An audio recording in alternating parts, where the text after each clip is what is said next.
Assalamualaikum warahmatullahi wabarakatuh. 87,6 Udim FM Hits favoritmu. Selamat datang ke 25 di Ngopi Sejenak bersama Kemenak Kabupaten Magelang. Dan tema kita kali ini adalah memahami dan mengamalkan 4 indikator moderasi beragama. Well, Indonesia ini dikenal sebagai negara yang kaya akan keberagaman budaya dan agama ke 25. Salah satu prinsip utama yang dianut bangsa ini adalah Bhinneka Tunggal Ika atau berbeda-beda tetapi tetap satu. Nah, dalam konteks keberagaman, moderasi beragama memiliki peran penting untuk bangsa ini. Apa pentingnya untuk keberlangsungan hidup ini, dan lantas apa itu moderasi beragama? Sudah hadir bersama Ferdi Hasan di Radio Udim FM ini. Assalamualaikum, selamat datang untuk Dr. Haji Hanif Hanani, Sarjana Hukum Magister Hukum, Kepala Kantor Kementerian Agama Kabupaten Magelang. Bapak, Assalamualaikum. Waalaikumsalam warahmatullahi wabarakatuh, Mas Ferdi Hasan. Yes. Terima kasih atas undangannya. Sehat Bapak? Alhamdulillah sehat. Alhamdulillah sekali. Selamat datang di FM ini Bapak ya. Oke, baik Roto 5 buat yang pengen gabung boleh di WhatsApp di FM 0811 2533 876 atau bisa juga ya via Instagram di @876.5fm. Bapak, ini kan tentang moderasi beragama gitu ya. Apa sih moderasi beragama itu dan seberapa penting untuk bangsa ini? Terima kasih Mas Ferdi Hasan dan Kak Udima. Yeah. Jadi moderasi beragama menurut Kementerian Agama adalah cara pandang. Cara pandang moderat dalam memahami dan mengamalkan ajaran agama tanpa ekstremitas. Ini berarti bahwa agama secara kontekstual dan tidak hanya pada teks semata. Artinya bisa memahami agama itu kontekstual dan tidak hanya terpaku pada teks. Jadi 4 indikator utama moderasi beragama adalah saya biasa membuat singkatan biar mudah diingat, adalah kombang si angker makan terasi. Kombang si angker makan terasi, oke. Yang pertama, kombang itu komitmen kebangsaan. Komitmen kebangsaan menghargai keberagaman agama dan kepercayaan serta menciptakan suasana kondusif bagi berbagai agama untuk berkembang dan berdampingan secara damai. Contohnya pada perayaan hari-hari besar keagamaan seperti Natal, Idul Fitri, Waisak, dan Nyepi yang dilakukan bersama-sama untuk menunjukkan rasa persatuan dan solidaritas. Artinya bukan mencampurkan keimanan, tetapi dalam hal hubungan kemanusiaan kita itu satu setara, setara. Artinya kalau orang lain senang, kita saya kira idealnya juga senang. Artinya menyambut bukan berarti mengimani. Saya kira itu. Kemudian untuk toleransi itu saya menyingkat tadi kan kombang ya, C-nya toleransi. Toleransi ya. Toleransi menghormati perbedaan keyakinan agama orang lain. Ada istilah agree and agreement, setuju dalam perbedaan. Jadi serta memberi mereka itu kebebasan untuk mengekspresikan keyakinan mereka tanpa rasa takut dan tekanan. Kadang-kadang kita juga agak tercenung ketika ada orang berdoa di satu tempat diusir, dipersekusi, disakiti ini. Masa hanya orang berdoa saja dibegitu? Biarkan mereka berdoa. Misalnya ada sesuatu, toh bisa direbut setelah selesai berdoa dan sebagainya. Betul. Tidak harus ditarik. Sambil itu saat itu juga ini. Tetapi alhamdulillah di Magelang tidak terjadi dan semoga tidak akan terjadi. Amin. Aman damai ya Pak ya. Siap. Kemudian yang ketiga adalah anti kekerasan. Angker. Anti kekerasan itu menolak segala bentuk kekerasan yang dilakukan atas nama agama dan mengedepankan dialog. Dialog. Kalau Islam itu kan tabayun ya. Ada sesuatu tidak bisa ditangkap mentah-mentah, ditabayun, awalnya ditakyinat, dikonfirmasi apa yang sebenarnya terjadi. Yang sering terjadi sumbu pendek dan panas itu kan karena tidak ada tabayun. Saya kira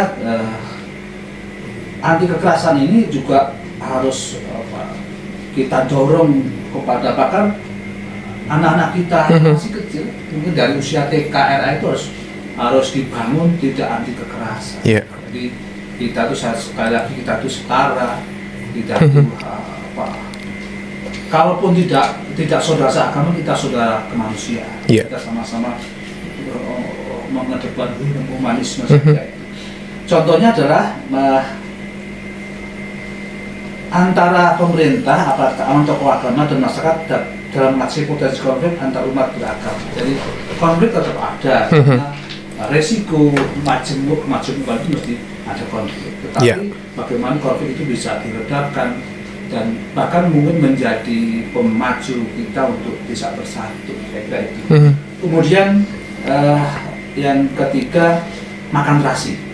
Tadi kombang, si, angker. Makan terasi. Makan terasi itu penghormatan, menghargai, penghormatan dan pengakuan terhadap tradisi orang lain.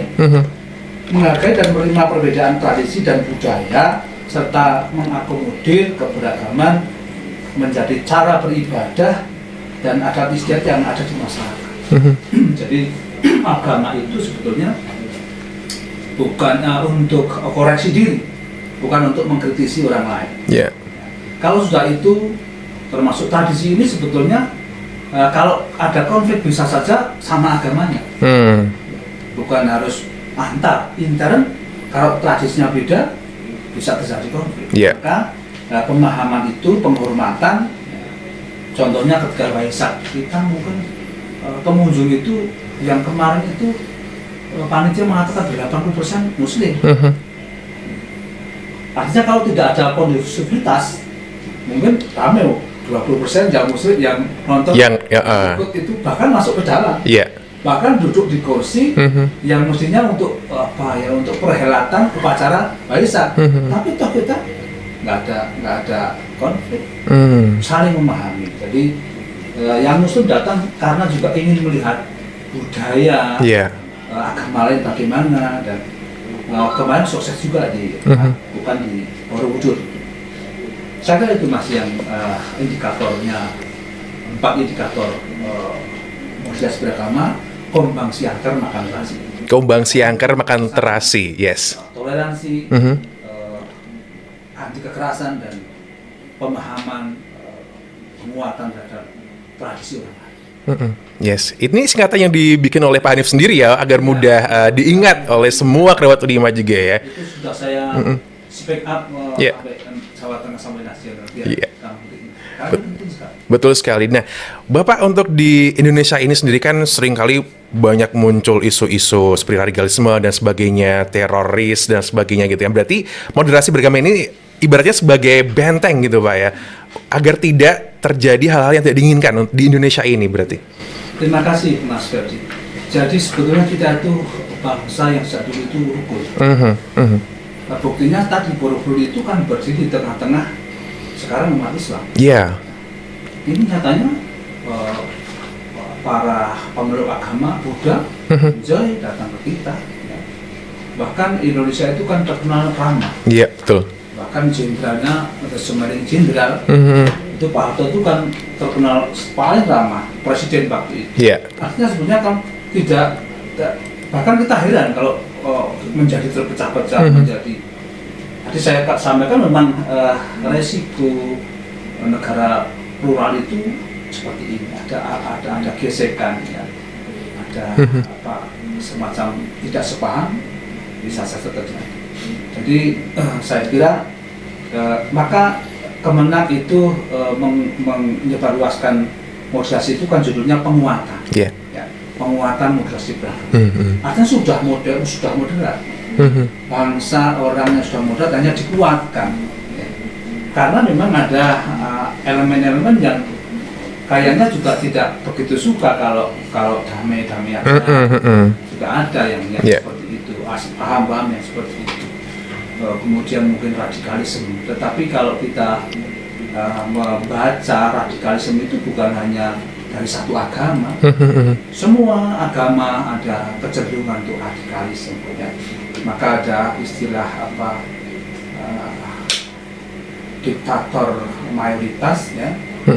Kemudian yang minoritas juga tidak boleh keras, artinya saling menjaga. Kalau ingin hidup damai, dan kita kan cita-cita pertama kita ini nanti 100 tahun Indonesia merdeka, Indonesia emas 2045.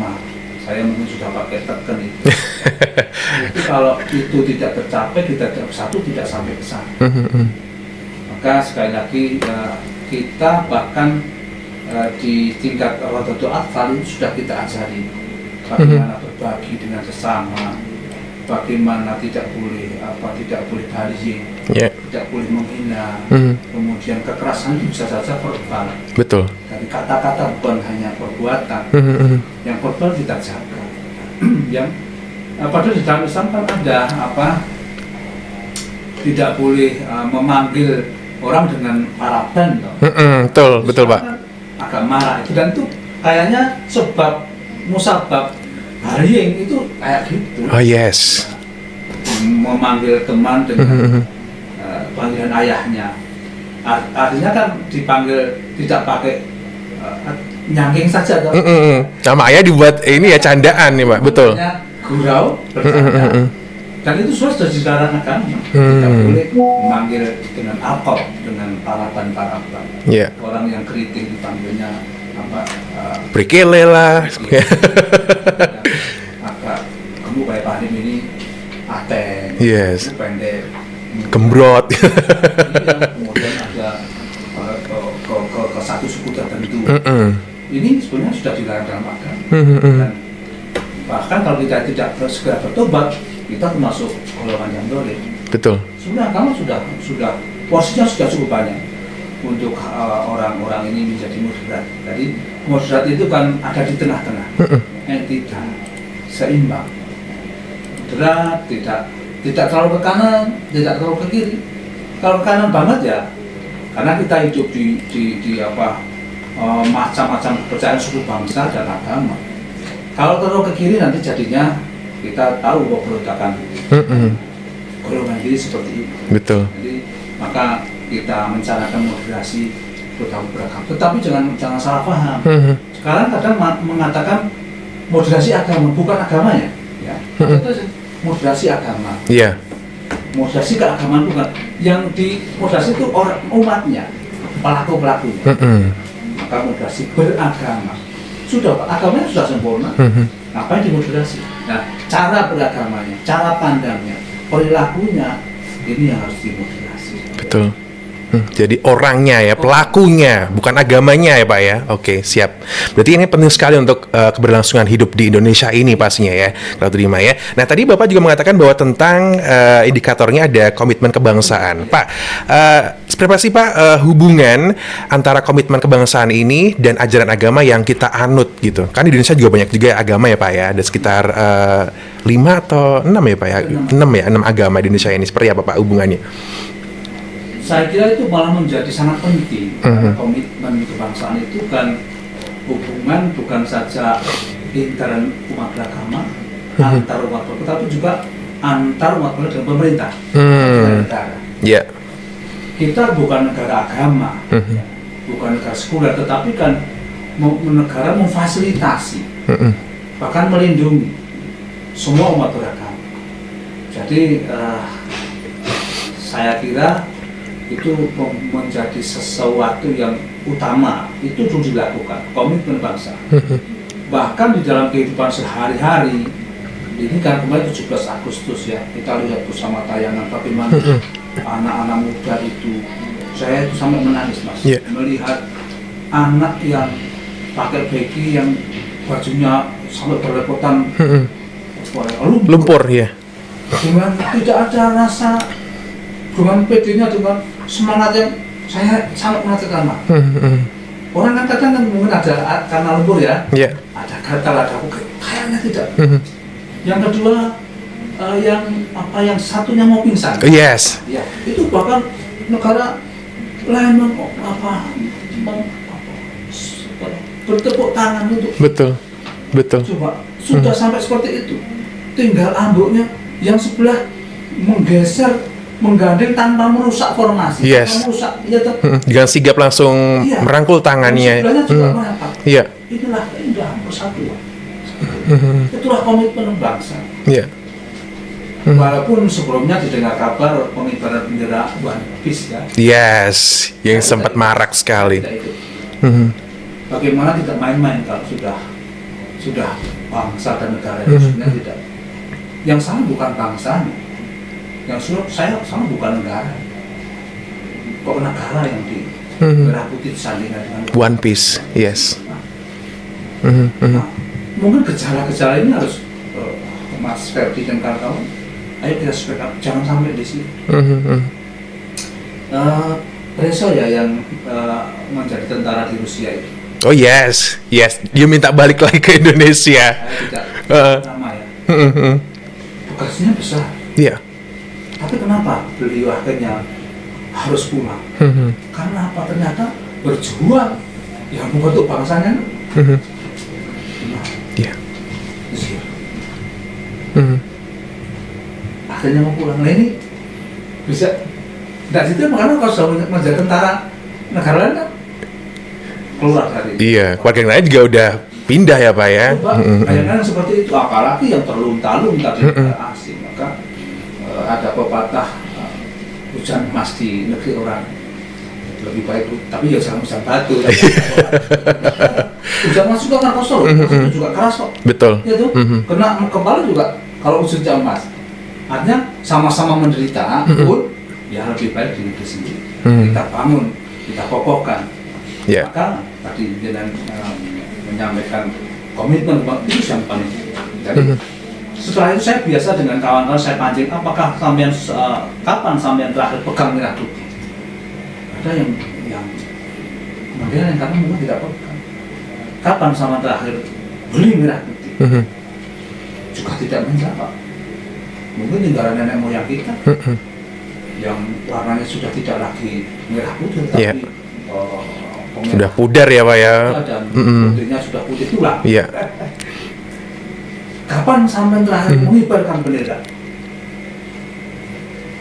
Maka mungkin hanya, tolong nanti dikibarkan ya. Pokoknya carikan tiang apa?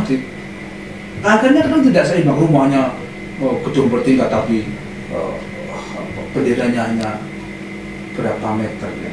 Tidak seimbang. Mestinya agak tinggi, cakaknya stainless dan sebagainya. Sebagai penghormatan kita berkomitmen. Kemudian juga di dalam setiap acara-acara dinas itu kan ada menyanyikan lagu kebangsaan. Iya, betul.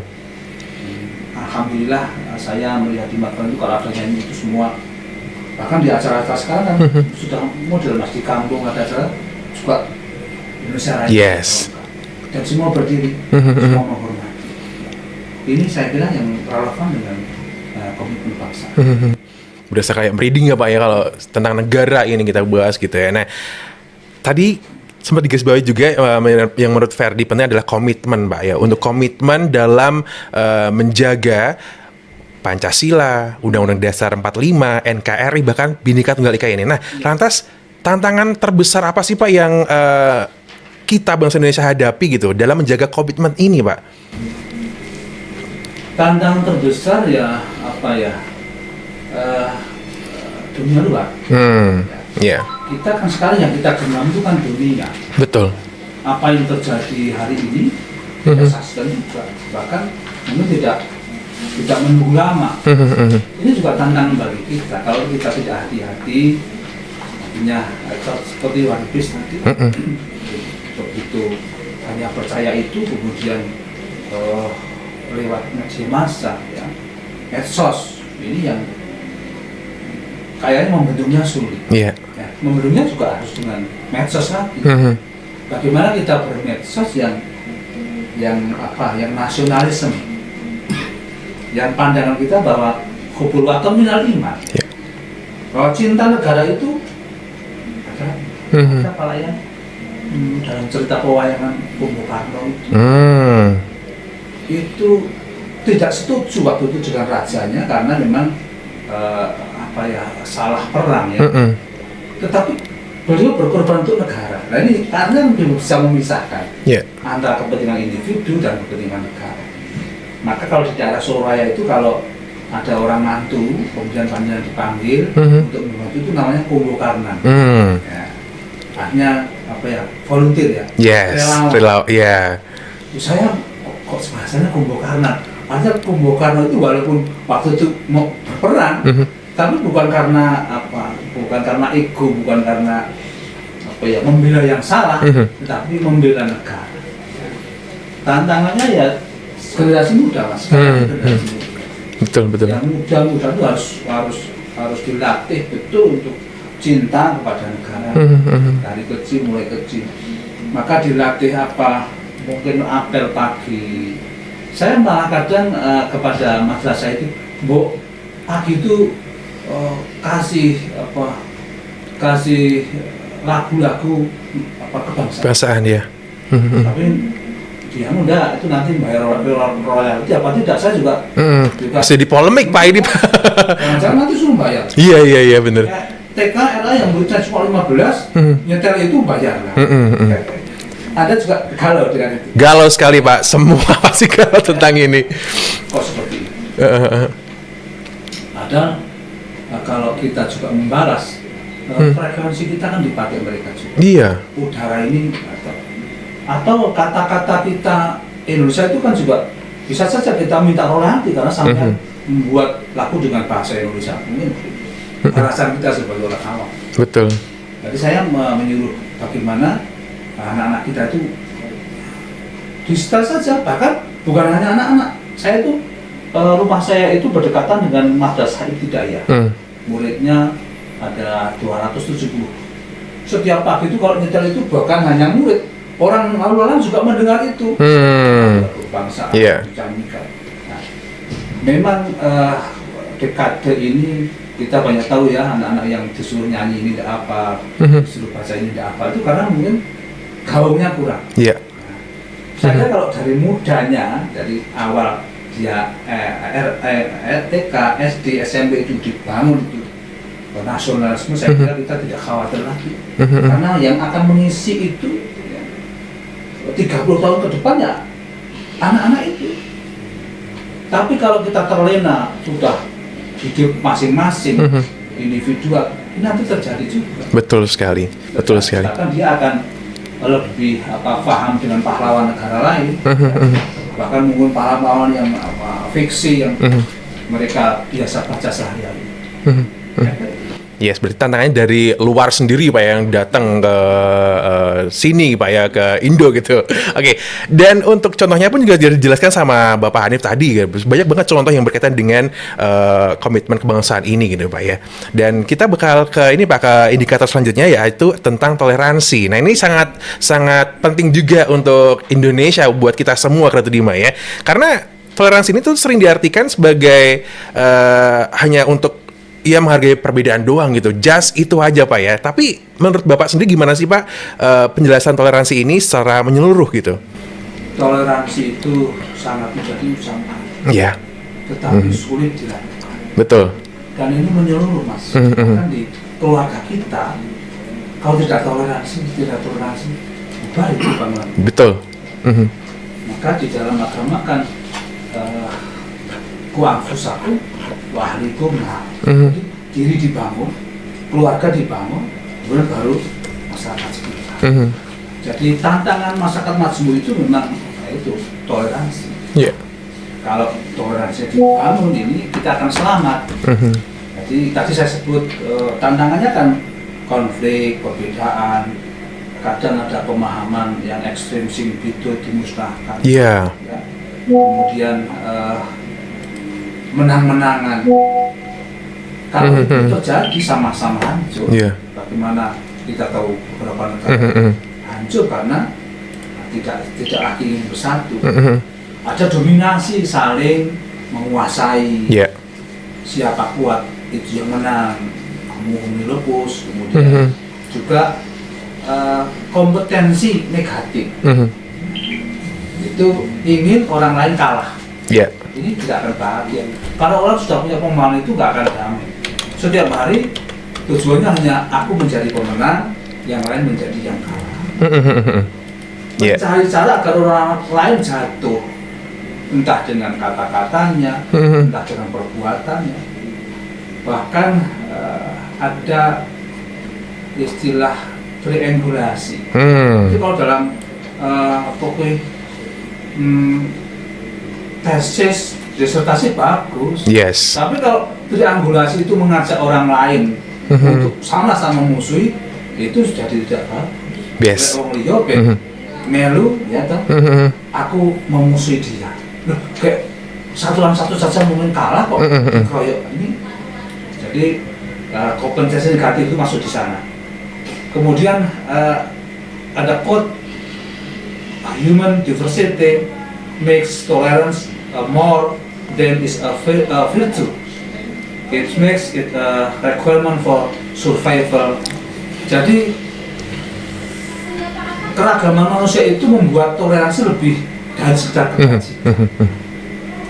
Yes. Toleransi itu lebih dari kebajikan. Karena dengan toleransi itu sebagai prasyarat untuk survive. Survive karena kita menjadi sama-sama manusia. Betul. Jadi dari Pak Rene Dubos. Jadi kebajikan pun kalah dengan toleransi, itu kan penting sekali. Iya, iya. Karena sumber dari damai keras itu di toleransi. Jadi ada dua dimensi memang. Toleransi itu memang tidak sama, harus beda. Ya, kalau betul. sama memang toleransi. Satu tidak setuju pilihan orang lain. Nah, tidak setuju sama aku B. Tidak setuju, tetapi tidak memaksakan pilihan sendiri kepada orang lain. Iya, betul. Toleransi maka memang sulit. Itu yang setuju. Kemudian Mas, modelnya memang ada model yang membiarkan saja.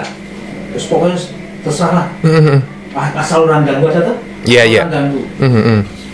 Siap. Itu model, tapi itu kurang baik karena rapuh, mudah terprovokasi, jadi gampang diprovokasi. Iya. Yang kedua modelnya adalah memahami. Ini sudah agak meningkat sedikit. Betul. Aku paham. Dalam agama dia seperti itu. Dalam agama saya seperti ini, ya sudah kita lakukan. Artinya kalau sudah ada kepedulian, bukan terserah lo. Nah, gitu. Iya. Kemudian ada dialog. Ini yang model-model sekarang ini. Betul. Dialog, menemukan dan merancang kemasyarakatan bersama. Sekarang banyak tuh diinisiasi, nggak ada perbedaan. Saya yang paling itu budaya nyadran itu. Jadi dialog. Iya. Itu akan menemukan sesuatu yang tidak lagi diperdebatkan. Saya ini termasuk orang yang tidak begitu senang ketika berdebat agama di publik, di Iya. Lah ya kita yang oleh publik. Ini kan sudah masing-masing. Kecuali mungkin dalam seminar dan sebagainya tidak perlu dipertonton. Iya. Ada lagi yang ketika dia keluar atau sekarang bahasanya login ya, login kemudian menjelek-jelekkan rumah yang dulu ini, saya sangat tidak setuju. Mesti akan ada sesuatu dan kayaknya hanya popularitas saja yang dicari, atau kalau sekarang ya kalau di dalam tayangan-tayangan itu kan mendapat cuan kan. FYP gitu Pak ya. Kan sangat merugikan. Iya. Tidak harus agama, tidak ada agama yang mencela. Bahkan Rasul itu melarang kita mencela pihak, karena kalau dibalas mereka tidak ada ilmunya. Iya. Mereka akan membalas sesuka hati. Kemudian setelah dialog itu ada kemaslahatan bersama. Tadi nyadar tadi. Kalau sudah nyadar, saya kira panitia nggak ada kok. Agama ini nggak ada. Pokoknya ada perhelatan yang bagaimana orang itu kembali mendoakan leluhurnya. Ya. Mereka makan minum urunan, Pak. Itu sangat tidak ada paling sama agamanya apa, doa apa, doa terserah masing-masing. Bahkan ada rezeki untuk orang yang harus doa. Ada tadi. Ada. Siapa dia? Artinya kan ada barokah di sini. Betul sekali. Saya tidak yang ini karena budaya yang kan budaya bukan. Kemudian juga yang paling yang merancang hidup masalah bersama itu. Kemudian di hidup bersama pun ada koeksistensi, saling bekerjasama, menerima sesuai dengan kebenaran sendiri-sendiri. menerima kebenaran. Kemudian ada pro eksistensi lebih yang di paling atas ya pro eksistensi itu. Iya, betul. Eksistensi saling mendukung dan berupaya menghadirkan kemasyarakatan bersama. Saya melihat yang diberhentikan di perbatasan Mesir itu yang mau nyumbang ke Palestina itu bukan semua orang Islam. Coba mereka bergerak untuk membantu di Palestina. Betul. Itu artinya kan itu sudah proses tadi saling mendukung dan berupaya menghadirkan kemasyarakatan sama. Yeah. Ini yang paling bagus. Sikap batinnya toleransi itu menghormati, menghargai, peduli, simpati, kemudian merasakan atau empati. Orang eksiden ya, jatuh. Apakah kita pernah sama agamanya? Tidak terpikirkan sampai situ, Pak. Ya. Betul. Ambulan Ya. bergerak semua. Bahkan rela KTP yang tahu. Siapa yang tahu biasa kamu sama. Ya. Tidak kenal itu. Siap. Tidak. Artinya kan tidak dari suku lagi. Aku kon bayar itu nggak ada. Ya. Saya nggak ada dari paling tinggi toleransi. Iya. Betul sekali, berarti pro eksistensi itu ada level tertinggi Pak ya dari toleransi ya. Tadi kan kita ngebahas tentang komitmen kebangsaan, terus juga ada yang namanya toleransi. Sekarang angker Pak.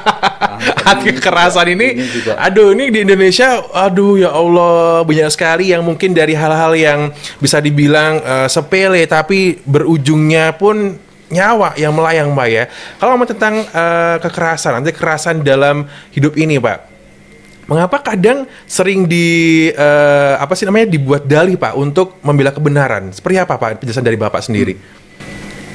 Ya. Itu juga paling gawat ini anti kekerasan. Kalau tidak kita biarkan orang berbuat kasar itu, ya kita nanti kalah. Budaya kita yang damai, budaya kita yang gotong royong. Ya memang pengaruh medsos juga terjadi. Jadi anti kekerasan itu bahkan sebenarnya dalam Islam juga nggak ada kok. Saya sejarah bahkan Nabi ketika Fathu Makkah itu mestinya kan perang besar ya. Iya. Karena sekian tahun diasingkan, kemudian bahkan mau haji saja nggak boleh. No. Tapi waktu itu Nabi nggak ada pertumpahan darah. Abu Sufyan ketika mungkin sudah kalah bolong mungkin. Waktu itu ya sudah masuk rumah, kemudian mungkin pakai bendera putih, nggak ada sama sekali. Nabi mengatakan masuk rumah Abu Sufyan aman, masuk Masjidil Haram aman. Artinya kan tidak ada perintah. Mestinya kan waktu itu kan bakar, ya. Iya. Kemudian pedang. Tapi orang yang nggak seneng kan itu menjadi dalih. Artinya Islam itu ditekan dengan pedang, bukan itu. Ya semua orang bersenjata. Saya bukan hanya Islam. Senjata itu bagian dari perlengkapan perang, bahkan harus bersenjata. Orang yang tidak bersenjata tidak boleh diperangi. Wanita, orang tua, anak tidak boleh diperangi. Dalam Islam ada hukum perang juga. Betul. Artinya sebenarnya kan tidak suka perang. Perang itu ultimum remedium mungkin ya, upaya terakhir. Kalau sudah tidak bisa dimungkin dengan perang, itu saja ada batasannya. Tidak boleh yang sudah menyerah, ya ditembak tidak boleh. Yang lapar dikasih makan, ada jeda untuk istirahat. Sebetulnya perang itu nggak sembarangan. Bahkan kalau tidak salah orang yang parasit itu nggak boleh ditembak sebetulnya loh. Tapi sekarang ditembak, nggak boleh itu. Sejak terjun itu sampai ke bawah tanah. Itu sebenarnya kalau perang pun masih ada hukum perang. Betul. Sebetulnya. Nah, jadi untuk kekerasan ini memang harus dari tahap awal. Maka kekerasan tadi saya mengatakan verbal tadi, awalnya kan verbal, dia tuh saling menghina, saling mengejek, menjadi marah marah. Bahkan di dalam Nabi itu mencontohkan, Nabi tak tahu orang itu memang bisa saja marah. Maka ketika ada mengatakan, ya Nabi, kalau saya beri nasihat lata gitu, ojo nesu, itu penting juga. Marah itu kan, kalau mengatakan Nabi mengatakan nek ana wong nesu, nek berdiri disuruh duduk. Duduk. Orang tua kita dulu gitu kok. Sare. Ana rembug direbuk gitu. Ayo do jago lenggah. Kalau duduk seperti ini mau mukul juga kesulitan. Betul. Ya. Harapan enggak. Kok masih marah? Disuruh berbaring. Rasul sampai begitu. mosok wong ngesor jejak-jejak. Kalau masih marah disuruh ambil air wudhu. Betul, sholat. Karena setan itu masuk dalam jalan darah, ya, panas, api kalah dengan air, artinya dengan air wudhu itu. Jadi kekerasan itu timbulnya dari tadi tidak ada toleransi toh. Toleransinya gagal menjadi kekerasan. Aku kudu menang, saya salah sampean, aku bener. Padahal orang menunjuk itu kan, coba sampean yang salah, yang satu menghadap ke sana, yang tiga menghadap ke kita, iya, betul. Yang jempolnya menjadi saksi, artinya menang yang dituduh. Betul. Tuh, jadi dan sekarang memang ada beberapa organisasi masa juga kadang mengedepankan kekerasan, soft power. Itu juga harus dikurangi. Kalau misalnya yang muda itu nanti paham, saya kira nggak sampai situlah ya. Coba kalau energi-nya digunakan untuk yang baik, misalnya berapa sih misalnya mengumpulkan orang, budgetnya kan banyak. Dibikin mungkin untuk membersihkan sungai misalnya. Saya kira lebih dengan power yang seperti itu. Maka kita bangun jaringan itu bagaimana agar anak-anak, saya sasarannya memang anak muda. Anak-anak muda ini menjadi sudah yang khairnas anfa'ulinnas itu yang bisa bermanfaat untuk orang lain. Betapapun kecil kalau itu mengganggu, itu menjadi besar. Coba bunyi-bunyi yang tidak perlu misalnya, itu frekuensi kita jadi rusak tuh. Mingin tidur mesti mungkin bisa tidur karena lelah, tapi begitu bangun nggak bisa tidur lagi karena suara-suara yang. Betul sekali. Kemudian apalagi ke jalan, turun ke jalan itu kan harus dipertimbangkan betul. Ya, karena mengganggu orang lain. Coba kalau ini kita hitung-hitungan ya. Kalau misalnya memacetkan jalan ya 1 jam, bayangkan berapa miliar itu. Kerugiannya yang dibuat ya. Betul. Apakah dimatikan? Tidak dimatikan toh. Yang di belakangnya kan. Ya, memang mendatangkan juga ada orang asongan yang, tapi kan madharat dan manfaatnya lebih besar mudaratnya Pak ya. Berarti itu mungkin belum dianggap kekerasan, apalagi yang kekerasan. Ya. Saya pernah melihat tayangan demo yang paving diambil untuk melempar. Coba kalau paving itu kena benda juga rusak. Apalagi kena manusia.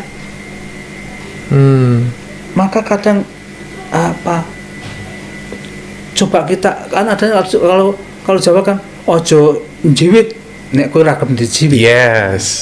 Coba sekarang rasakan kita cibit dicubit kita itu sakit apa enggak gitu. Banget Pak, sakit. Sakit aja jangan menyakiti orang lain. Dan akan dibalas. Bukan mungkin di dunia, tapi kan nggak ngaku toh. Orang seperti itu kan nggak ngaku kalau balas terbalas. Betul sekali. Terbalas. Saya yakin orang-orang yang seperti itu tidurnya tidak nyenyak. Setuju sekali.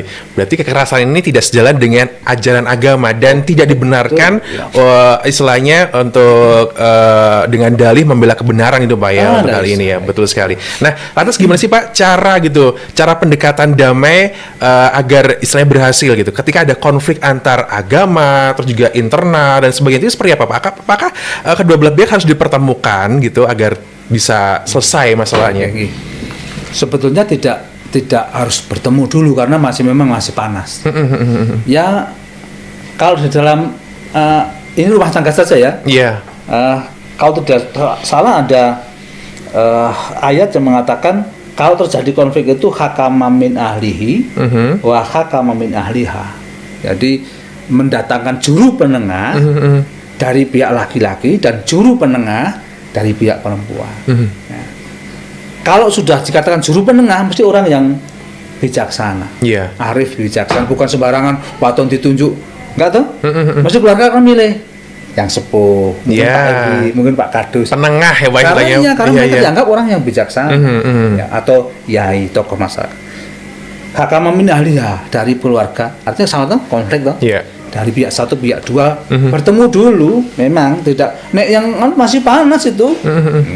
Ditemukan nanti timbul pertengkaran lagi, bertambah rating. Iya, betul. Ratingnya bertambah toh. Nah, itu memang di sebenarnya ada penengah dulu. Juru runding. Ya, juru runding yang merundingkan apa yang harus dilakukan, perdamaian seperti apa. Baru mungkin masa itu ditenangkan. Sebetulnya kalau tadi key person tadi kembali ke masyarakat menenangkan, saya kira tenang. Ya. Asal memang tidak ada biasanya kan dipolitisasi ya. Ada pihak tertentu yang menangguk di air keruh itu. Betul. Tapi kalau bangsa Indonesia sebenarnya sudah lama yang namanya apa kuwi wawuh, tahu jangan wawuh. Wawuh itu orang yang bertengkar kemudian bersalaman, damai itu kan wawuh. Oh, yes. Itu kamu ayo wawuh. Ketika kecil ya, bertengkar wawuh, lek wawuh. Selesai. Damai Ya, kadang kan orang lain yang pendukungnya memang tidak orang rampung-rampung. Karena memang mungkin mereka mendapatkan sesuatu dari keadaan itu. Betul. Yes. Berarti sudah ada penengah dulu ya Pak, orang yang mungkin dituakan dalam masyarakat itu. Indonesia itu ada FKUB itu. Forum Kerukunan Umat Beragama itu. Itu sebenarnya sangat penting. Karena garda terdepan ya beliau-beliau itu. Terjadi korban sudah bisa memetakan, misalnya ada tempat ibadah bersih baru, beliau sudah tahu konfliknya tidak ada dan sebagainya. Bisa membantu kerja-kerja kementerian agama. Yes. Siap, terima kasih Pak. Nah, untuk indikator selanjutnya yang bakal kita bahas tentang akomodatif terhadap kebudayaan lokal. Indonesia ini kan banyak banget mempunyai kearifan lokal ya Pak, dari Sabah sampai Merauke beda-beda juga gitu. Nah, sejauh mana sih Pak agama gitu dalam bisa beradaptasi dengan kearifan lokal tanpa mengurangi kemurnian ajarannya, seperti apa Pak? Ini karena menurut Ferdi sih penting juga untuk kerabat Unima ya Pak ya. Seperti apa Pak tentang akomodatif ini? Jadi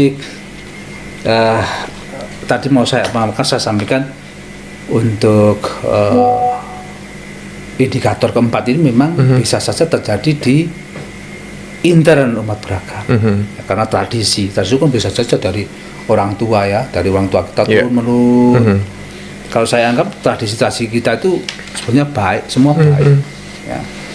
Dijaga, dirawat oleh masyarakat. Jadi dan kita asal kita tidak ikut mempercayai kan tidak apa-apa. Misalnya di suatu saat pernah mungkin jenengan kelingan ada orang yang menendang sesajen di gunung. Iya. Viral itu kan Pak reaksi itu. Toh. Ada reaksi toh.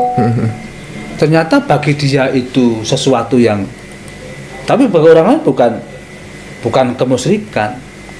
Nah tadi saya karena negara maju ya harus ditata. Ya. Kalau tiba-tiba main tendang, saya kira tidak dewasa. Coba kalau kita dibalas mungkin yang tradisi kita itu misalnya ada yang di dalam masjid ada pendongan, orang tiba-tiba mukuli pendongan itu kira-kira gimana? Tiba-tiba main kentong saja. Iya. Bukan jam kentong misalnya. Ya, itu kan bisa saja membahas betul itu tradisi juga yang diletakkan di masjid kita. Ujuk-ujuk mungkin jam 10 pagi ada pendongan. Orang pulang Lelayu dan sebagainya. Orang pulang semua. Nah, itu kan bagian dari tradisi. Maka kalau tidak dihormati maka akan kacau. Yes. Ini di dalam upacara temon manten itu. Itu juga bagus semua loh. Ada sungkeman. Tradisi enggak? Mungkin kalau Islam, kalau sungkeman dalam Islam juga ada toh. Sungkem dengan orang tuanya kan memang. Iya. Nah, dikemas dalam tradisi Jawa. Iya. Sungkeman, ya toh. Kemudian sampai apa? Tapi itu sebenarnya budaya semua. Bukan sekarang yang injak telur itu sudah dikasih plastik telurnya. Iya, kalau dulu mah enggak Pak ya, langsung kena kan telurnya. Menjadi dewasa. Iya. Wong ngarep mam telur ora ketutupan kok telur diinjak. Enggak ada. Itu sekarang dikasih plastik. Artinya kan orang juga mengkoreksi. Iya.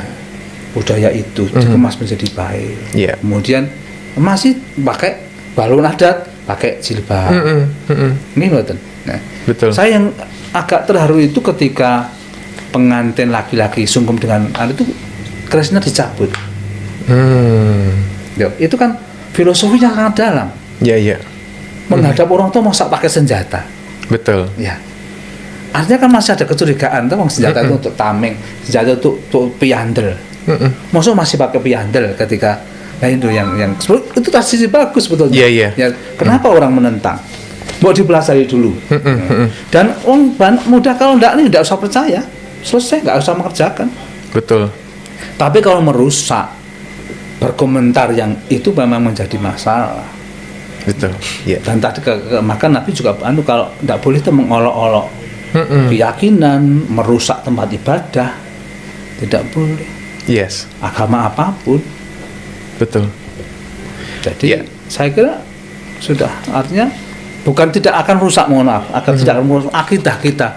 Masa sampean ada kembang di atas batu jembatan rusak akidahnya? Enggak. Ya, wah, saya rusak karena ada kembang. Ya, betul sekali, Pak. Persepsi kita aja. Oh, Pak, Mas Ferdi sudah menikah. Ya. Mas dulu Mas Ferdi mau pakai adat apa misalnya? Saya pakai adat Jawa, rusak agamanya? Enggak. Ya. Siap. Bahkan sebenarnya kalau kita itu Nabi itu lahir di Jawa, mohon maaf, itu mungkin beliau pakai belangkon, iya. Pakai beska. Tapi kalau budaya di Arab sana pakai gamis. Iya. Kenapa kita malu pakai itu? Iya, coba jangan kapan terakhir pakai belangkon? Kemarin, Pak. Oh, masya Allah. Saya di rumah kadang pakai yang ringan itu loh, yang Jawa Barat itu. Oh, iya, tahu. Itu ringan sekali. Itu jauh, Pak kasih. Karena mungkin dianggap mana saya itu orang Jawa. Yes. Ini budaya Jawa. Identitas Ibu. Saya waktu ke Kendari, Mas, saya bawa belangkon dari rumah. Sampai seminggu saya pakai belangkon terus. Wow. Banyak orang kaget. Iya. Ternyata Bu, dan itu tidak murah loh. Belangkon itu kalau yang dijahit betul pakai jari itu nggak boleh 400.000. Artinya kan adi luhung jani. Kalau tapi ini jangan. Tapi kita paling 250 toh yang jangan sebut nama ya. Yes. Itu kan harus. Itu belangkon itu mah. Iya, benar. Artinya kenapa kita malu? Bahkan kenapa kita memusuhi? Iya. Bahkan kenapa kita kadang-kadang mohon maaf ke Arab-Araban? Betul sekali. Bagus kalau coba pakai belangkon gitu ya. Bahkan saya kadang pakai sarung batik. Oh. Ya, pakai sarung. Iya benar. Ya, coba kalau anak-anak kita tidak dilatih gitu. Sarung batik kan makna produk kita. Yes, betul. Ya, UKM yang menenun sendiri, yang membatik sendiri, kan menolong teman kita. Betul. Itu juga bagian dari tradisi, Mas. Yes, tradisi. Pertahankan. Berarti agama itu istilahnya fleksibel ya, Pak ya, tentang dan tidak ada beradaptasi. Nah, itu dia yang penting. Tidak ada gesekan untuk dalam hal ini untuk kearifan lokal juga yang di sini. Baik, Pak Hanif. Kalau kita lakukan itu tidak mengurangi kemurnian ajaran kita, ajaran agama kita. Saya jelaskan ya di atas ya. Kemudian contohnya ada beberapa budaya-budaya di Yogyakarta itu ada gerebek sawal. Di Yogyakarta upacara pemberian gunungan hasil bumi dari keraton kepada rakyat. Nah, sebagai bentuk syukur dan kedermawanan, tradisi ini mencerminkan nilai-nilai spiritual. Sebenarnya kan tidak ada sama sekali toh yang misalnya menjadi musyrik. Wong tanaman yang ada kemudian diambil, mungkin karena raja kan mungkin hasil dari kerajaan ya diambil dibagikan pada rakyat kok. Sayuran artinya kan mencerminkan rasa syukur kepada Tuhan yang Maha Kuasa, kemudian semangat untuk bersedekah, berinfak dan sebagainya. Hanya memang memang ada ekses sedikit mungkin berebut ya. Orang berebut, tapi ya wajar-wajar saja. Asal tidak itu yang jelas tidak merusak keyakinan. Jadi dari keempat indikator ini yang paling menantang untuk diterapkan saat ini adalah indikator moderasi beragama, indikator anti kekerasan, mungkin yang anti kekerasan. Kalau saya yang merupakan paling menantang dan itu menjadi perekat sendi-sendi. Dan kalau itu dibiarkan menjadi rusak. Jadi ada ekstremisme dan radikalisme. Saya tadi sudah mengatakan Sebenarnya semua agama berpotensi untuk ke sana. Radik itu kan sebenarnya bagus, radik itu mengakar ya. Yes. Sebenarnya, tetapi jangan mencederai orang lain. Kalau keyakinan sendiri semakin kuat, boleh saja. Ya, boleh, bahkan harus semakin kuat. Mengakar toh. Tapi kalau sudah mengatakan kamu lah, ini yang ya, memang tantangannya orang, kadang orang-orang yang ingin murni itu kan tidak boleh ada campuran sedikit pun. Ya. Nah, menganggap bahwa orang di sekitarnya itu menjadi tidak tahu kalau masyarakat itu kita itu bermacam ragam. Betul. Ya, sedang di Madinah dulu Rasul juga bukan Muslim semua loh. Ya, ada Nasrani, ada Yahudi waktu itu. Yeah. Rasul nggak pernah mengusir mereka. Hukum diterapkan sama. Kesetaraan hukum sama. Equal before the law. Yeah. Waktu itu betul. Nggak ada, wah kamu Nasrani kalah, nggak ada. Dan Rasul seorang pengadil yang paling adil, hakim yang paling adil. Betul sekali. Kemudian ekstremisme ya itu ada, kemudian radikalisme. Bukan saya jualan radikal, bukan, tetapi ini yang terjadi. Dan sekali lagi bukan Islam sasarannya. Yeah. Semua agama ada kecenderungan, semua pemeluk agama ada kecenderungan untuk melakukan radikalisme. Betul sekali. Kemudian polarisasi politik dan sosial ini juga menjadi pemicu dan pemacu. Kalau sudah politiknya muncul, kadang sudah meninggalkan hal-hal yang pantas. Ya. Bahkan agama kadang juga ditinggalkan karena kepentingannya terlalu tinggi, kepentingan politik. Walaupun di politik itu juga sebenarnya sudah ada gambaran bersatu juga. Di politik kan bermacam agama ya. Sebetulnya sudah bagus. Nggak ada agama ini politik kan nggak ada ya. Sebenarnya bagus. Tetapi kalau politisasi kan yang tidak bagus. Itu dia. Itu ada polarisasi. Jadi tetap harus membangun anti kekerasan. Kemudian pengaruh medsos. Medsos itu kan ada follower ya. Betul. Mas Ferdi berapa followernya? 1.300. Saya itu mau yang itu mau 10.000 belum 10.000, kurang berapa ratus. Tapi kalau pemirsa sudah jutaan sebenarnya. Oh, view-nya banyak Pak berarti ya. Jadi kalau saya misalnya mengatakan saya buat TikTok ya tentang kekerasan. Ayo kita tunggu di satu tempat, silahkan bawa batu misalnya. Saya yang di TikTok mungkin datang, bisa 1.000. Ya, ini sisi kelam dari medsos. Saya tunggu di depan Unima misalnya. Kalau dulu saya seorang tokoh misalnya, saya teriak di kampung, "Woi, masyarakat datang ke tengah kampung, saya di sini. Saya akan menyerbu misalnya." Waktu itu jam 1 siang, paling yang datangnya berapa? Datang ke saya, nggak mungkin nggak sampai 100, nggak sampai 200, paling 10. Sing isi pamit Pak, kalau tak nanti gak ada paculan, paling hanya 2-3 orang. Sekarang ini kan coba, apalagi dibumbui dengan ya, yang palingan itu kan pertentangan suku misalnya, SARA itu. Tidak terkendali karena tidak ada komunikasi kan bergerak misalnya dari Mundilan sudah bergerak, nah yang sana siapa yang memandu? Ini yang bahaya. Kemudian kurangnya pendidikan tidak berarti hanya formal. Ayo setiap kita bertemu itu kita bahas perdamaian, gitu? Kita bahas toleransi, kita bahas anti kekerasan, kita bahas penghormatan, bukannya tradisi. Menghormati orang lain itu kan.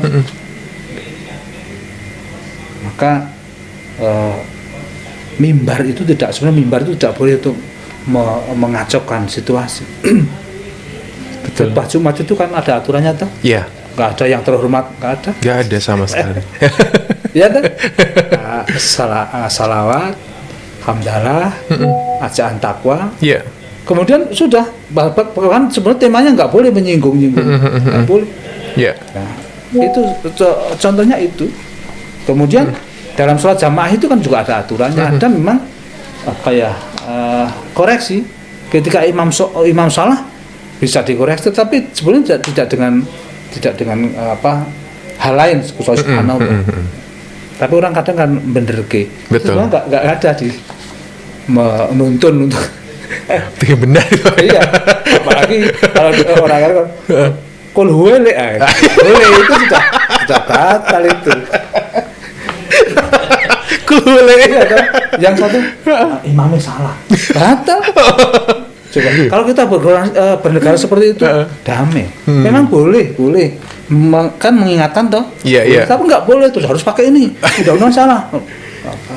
Yes. Coba kalau itu saja yang kita pegang. Ketika kita beribadah bagaimana tata caranya, ya?